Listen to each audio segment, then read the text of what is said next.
정치팀 손하늘 기자에게 좀 더 물어보겠습니다. 자, 손 기자, 네. 의혹의 핵심이라는 명모 씨 얘기 사실 계속 좀 나왔었잖아요. 예. 근데 실제 대통령 부부 그 친분이 있었거나 공천에 개입할 만한 힘이 있었던 건가요? 예, 그 지점은 명 씨가 변호인을 통해 밝힌 입장문을 보면 힌트가 좀 나와 있습니다. 이 의혹을 보도한 뉴스토마토를 비판을 하면서 낸 입장문인데 김건희 여사가 자신한테, 즉 명 씨한테 텔레그램을 보낸 것을 그걸 김영선 전 의원이 받은 것처럼 뉴스토마토가 보도했다 이렇게 지적을 한 겁니다. 근데 그러니까 일단은 텔레그램을 주고받는다는 거는 인정을 한 거죠. 그런데 더 들어가 보면 내용이 흥미로운데요. 명 씨는 김건희 여사가 김영선 의원을 공천해줄 힘이 없다는 입장을 밝혀오자 자신이 김 여사를 향해 강한 불만을 표현했다 이렇게 스스로 밝혔습니다. 그러니까 영부인과 텔레그램을 주고받으면서 영부인한테 강한 불만을 드러낼 수 있는 사이, 이것이 명 씨 스스로가 밝힌 자신과 영부인과의 관계입니다. 그럼 텔레그램 주고받았다. 그러니까 그 말이 사실이라면, 그리고 그게 받은 게 김 전 의원이 아니라 본인이다. 그리고 약간 성둔했다. 뭐 이런 얘기잖아요. 네.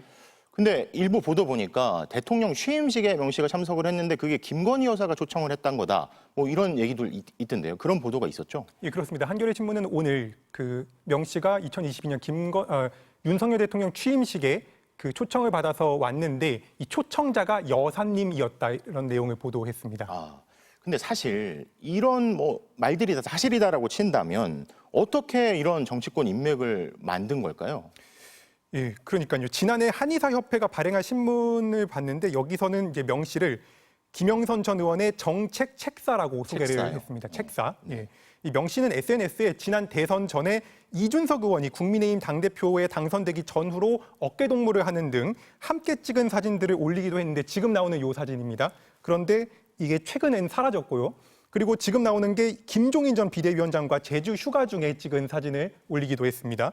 여당 수도권 의원들과 중앙 당직자들은 명 씨를 잘 모르는 분위기거든요. 네. 그런데 영남권 의원들 사이에서는 지역 정가에서 명 씨가 좀 영향력이 있는 인물로 정평이 나 있다라고 합니다. 한 여권 인사는 명 씨가 경선에서 지지율을 높여줄 수 있다. 하위권 후보도 1등으로 만들어줄 수 있다면서 자랑하는 걸 직접 들었다는 경험도 MBC에 전했습니다. 네. 홍준표 대구광역시장은 정치판에 늘상 있는 선거 브로커로 보이는데 좀 오버 액션을 한 것 같다. 이렇게 평가했습니다. 오버 액션일 수도 있지만 사실 어느 업종에서나 브로커들이 굉장히 센 경우도 많잖아요. 그러니까 당사자인 명 씨는 뭐라고 하나요? 네, 명 씨의 육성이 만약에 전부 사실이면 이건 굉장히 메가톡급 파장이 불러일으키겠죠. 대통령 부부가 공천에 개입한 것이니까요. 다만 명 씨가 자신의 영향력을 과시하려고 나 대통령과 나 여사님과 이렇게 친하다라고 부풀렸을 가능성도 있어요.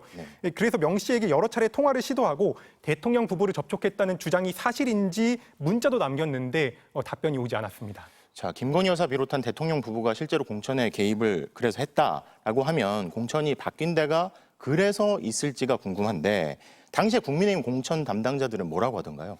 네, 그 부분도 알아봤습니다. 이 거론된 공천이 일단 두 가지예요. 이걸 좀 분리해야 되는데 먼저 2022년 재작년에 재보궐선거, 그러니까 여기서 김영선 의원이 당선됐어요. 네.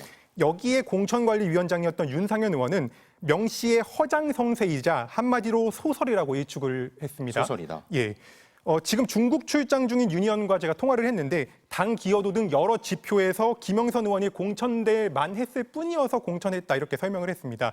그리고 당시의 사정을 잘 아는 당 관계자들도 저희가 여러 명을 접촉을 해봤는데 이 경쟁자가 문재인 정부 인사로 분류돼서 자연스럽게 당연히 김영선 의원이 공천이 될 만했다. 또는 당시의 서오남 기억나실 텐데 서울대 50대 남성 예, 이렇게가 너무 많다는 인수위나 내각에 많다는 비판 때문에 여성 비중을 높이려는 분위기가 자연스럽게 있었다라고도 부연을 했습니다. 다만 원래 경기도 고향 일산이 지역구인 김영선 의원이 경남으로 지역구를 옮겨서 좀 의외였다, 좀 이상했다 이런 의견도 있긴 있었습니다. 네.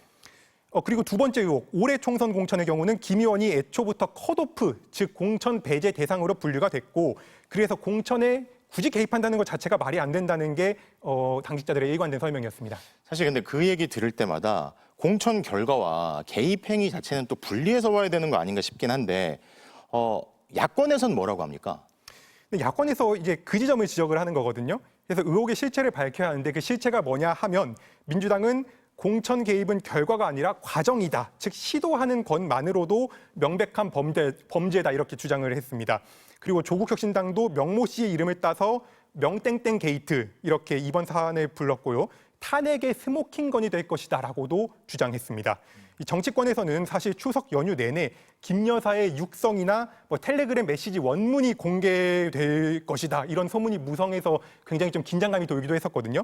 일단 뉴스토마토가 후속 보도를 예고했지만 아직은 명 씨의 일방적인 주장만 공개된 상태입니다.